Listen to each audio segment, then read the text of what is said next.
Bom, a situação da estiagem na região dos rios Formoso e Javaé, na Ilha do Bananal, novamente preocupa os especialistas. Em alguns trechos, o fluxo da água não existe mais. Outra preocupação é a captação do recurso hídrico por propriedades rurais nesta época do ano. Pode até não parecer, mas esse é o Rio Javaé, um dos principais rios que formam a Ilha do Bananal, a maior ilha de água doce do mundo. O leito se transformou numa extensa faixa de areia. As imagens foram feitas por ambientalistas que todos os anos fazem uma expedição. Só num trecho eles encontraram cerca de 100 quilômetros de seca. Com muitos bancos de areia, eles chegaram a ter que carregar o caiaque, já que não dava para navegar.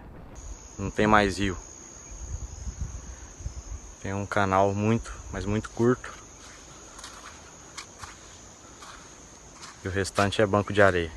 O rio Javaé é usado na irrigação de lavouras e também na criação de gado de corte. Atualmente, 14 empresas possuem licença para fazer captação por meio de 25 bombas na região da ilha. O Instituto de Atenção às Cidades também monitora a bacia do Rio Formoso, composta por mais 3 rios e que já estão na linha vermelha de alerta por causa do baixo nível. Nesses últimos anos, a quantidade de água captada na bacia do Rio Formoso começou a preocupar os especialistas. São cerca de 90 bombas de 50 empresas. Para se ter uma ideia, cada uma das bombas tem capacidade para 1.600 litros por segundo.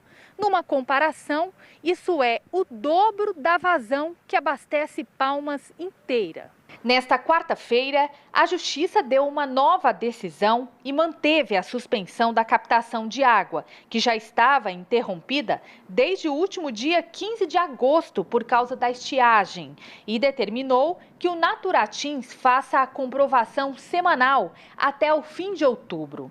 Essa decisão contraria os produtores e atende ao Ministério Público. A fauna e a flora daquela região, principalmente nesse período de estiagem, com as grandes captações, acaba se colocando em uma situação de extrema vulnerabilidade, principalmente porque vivemos agora no estado do Tocantins um período de secas e um período de queimadas. Estudos indicam que a cada ano a seca aumenta na região. Desde dezembro de 2016, o Instituto da UFT tenta fazer a revisão das outorgas, que são as licenças das empresas para reavaliar a quantidade de água captada. O Naturatins chegou a se comprometer, mas agora não tem colaborado, segundo o coordenador do projeto na UFT. Foi solicitado, ainda no ano passado, que os produtores rurais encaminhassem esses documentos para a Universidade Federal e, da mesma forma, que o Naturatins encaminhasse esses documentos para a Universidade Federal. E a gente teve aí uma dificuldade muito grande nesse levantamento dos documentos. A grande maioria dos produtores não encaminhou essas informações para a gente. E, na outra ponta, o Naturatins passou aí 7, 8 meses, atrasando também o procedimento de revisão das outorgas. Além da preocupação com a estiagem, especialistas apontam a necessidade da recuperação da mata ciliar em toda a região. E é essa vegetação que garante, no período de chuva, a retroalimentação dessa água para o lençol subterrâneo.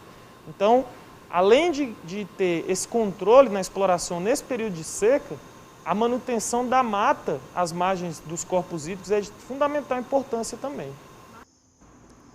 Bem, sobre a revisão das autorizações de captação de água na região, que foi questionada pelo Instituto da Universidade Federal do Tocantins, o Naturatins informou que cumpriu com todas as obrigações, como a entrega da documentação, e já fez o adiantamento de recursos financeiros. Sobre a decisão da Justiça que mantém a suspensão da captação de água por causa da estiagem, a Associação de Produtores Rurais do Sudoeste do Tocantins disse que vai recorrer.